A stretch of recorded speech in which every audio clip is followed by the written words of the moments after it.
Canadians to Maine. No thanks.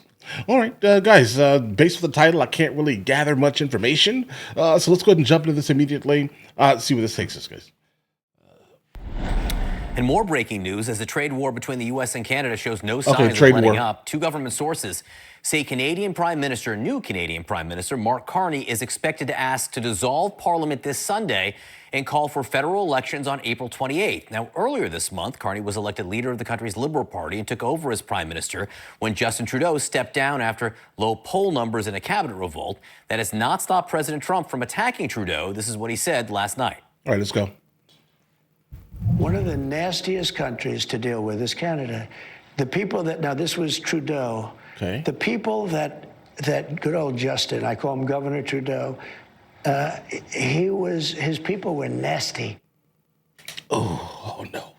Oh, okay, listen, guys, we have to lay off Canada at least for a couple of months. We've been bombarding them with absolute nonsense for a while now.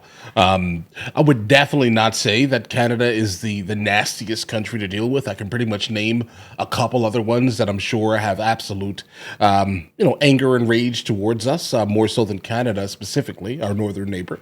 But all right, let's continue. Trump last night. Now, earlier this month, before stepping down, Trudeau said this at a press conference. Canadians are hurt. Canadians are angry. Okay. We're going to choose to not go on vacation in Florida or Old Orchard Beach or wherever. And that's happening. Our Randy Kay went to Maine's Old Orchard Beach, and this is her report. This has been a family business for 50 years. You got to take into the fact how the Canadians perceive this, and they are incredibly pissed off. We met Sterling Morse in Old Orchard Beach, Maine. He owns the Point of View Inn, which is only about 150 miles from the Canadian border. We have been here. He says the majority of his regular customers are French Canadians.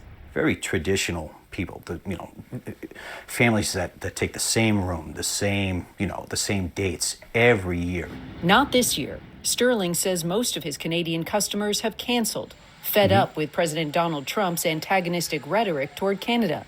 All right, guys, listen, I don't blame Canada, just like I wouldn't blame anyone else, right? I mean, listen, you have the ability to do whatever you desire, but I mean, all honestly, we're not looking to annex you guys, right?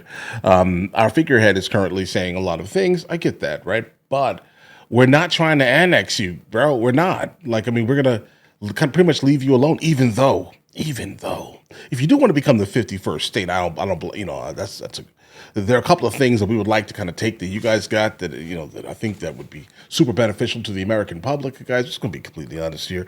And I think that we can offer you a lot more also, right? But either way, I don't blame you guys at all. If you don't want to come to the United States of America for your vacations, I mean, that's up to you guys. But obviously it's going to be hurting some of the local cities. Example, this right here. Keep this in mind. Again, Maine is like super liberal. Canada is super liberal. So you're specifically hurting your brothers, I guess, in a sense here. There's the threat of tariffs too, and lately Trump has suggested redrawing the border between the two countries. It's affecting at least 90% of my business. Are you saying you've had 90% of your business canceled this year? Easily. Point of View Inn. During our visit, yet another Canadian called to cancel. Listen, monsieur, you don't need to explain anymore.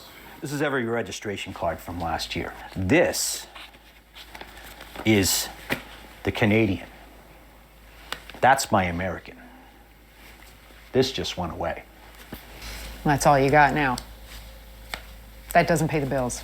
Does not. The best of my ability. For Sterling Morse, it all snowballed shortly after Donald Trump's inauguration. All of a sudden an email pops up. It's almost like, your phone, ding, ding, slow ding. It's people that have been here for 35, 40 years. You recognize that number. And it's like, I know why they're calling. And the anger is, in my eyes, incredibly justified.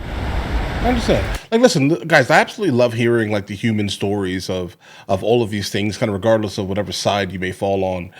You still kind of need to know the information. This does definitely feel like a hit job, though. Keep that in mind. It feels like that. Makes sense. It's CNN. What do you really expect, right? But the fact that there are people that are actually being affected by this, I'm not sure it changes anything because one specific entity versus the rest of the country's benefit I get it. It sounds callous, but if we have the ability to benefit the entirety of the country with making sure no other countries are taking advantage of us, I do think that that's absolutely something that we should be looking to do, guys, right? But obviously not to the detriment of people. But of course, there are going to be people in the in the firing line or the lane, let's say, that are going to be affected by all of these things, obviously. Here in Old Orchard Beach, roughly 40% of the tourists come from Canada, according to the Chamber of because no one vacations in Maine like that, bro. Commerce. The Chamber's executive director told us that those tourists make up about 30 to 40% of the revenue for many of the businesses here. I think we're still kind of seeing how many different industries this impacts. It doesn't just impact tourism, of course. Over at the Alouette Beach Resort, owner Fred Kennedy hasn't seen a cancellation yet, but he's heard an earful from his Canadian customers. What are they telling you?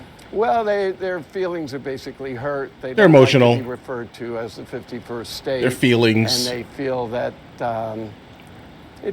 they just want to express themselves and in sort of a nationalistic way. As a innkeeper, hotelier, I'm concerned with losing any guests. I'm sort of cautiously optimistic that things will resolve themselves as time goes on. Definitely, because people have a very short memory. Like, they can be absolutely up in arms right now, but then by, I don't know, bro, 2 years, they forget, they don't care anymore, they're back to business, guys. Old Orchard Beach is a seasonal town, so businesses I've never heard of about this 12 place. to 15 weeks to make their money for the entire year. Back at the Point of View Inn, Sterling Morse doesn't see any way he can make up that lost revenue this season. You got to start thinking about the end game. The end game of 50 years of tradition, to be honest, yeah. Like, you consider closing down, selling? There may be no choice. Sterling Morse, the inn owner who says he lost 90% of his business, went to school in Montreal and feels a real kinship with Canadians. Oh, so this is the reason why he's doing this. He told me that their anger is justified and he appreciates their renewed sense of nationalism. He also told me that he has tried to convince some of them to change their minds and to come anyway, but he says they are standing firm with Canada. Okay, yeah, I definitely, listen, it makes a lot of sense to the world. Like, based off of the last statement, I understand why they kept that for the end. Okay, then, bro, why don't you just start a business in Canada? Right? I mean, it makes a lot of sense, specifically if you have no care in what America is doing, and on this side at least. If you are sympathetic, now don't get me wrong here, I'm absolutely sympathetic. I do think that they should be doing whatever they want to do. We don't own them. That's not a thing. We don't own anyone. Let them live their life. If they choose, if they decide to, start backing a cause, let them do it. But at the same time, you can obviously tell this man's motives are a little bit deeper than me just basically surface level saying, do what you want. All right. But either way, of course, there are going to be people that are going to be affected by this, guys. Of course. I've never heard anyone in my entire life say, you know what, I'm going to go vacation in Maine. I've never heard it. So it makes all the sense in the world that Canadians would be saying that. Why? Because it's close, right? And it feels exotic because it's different. You need a passport, potentially, right? But either way, you guys all have an absolutely amazing day. Let me know in the comments what you guys think. I'll catch you guys later.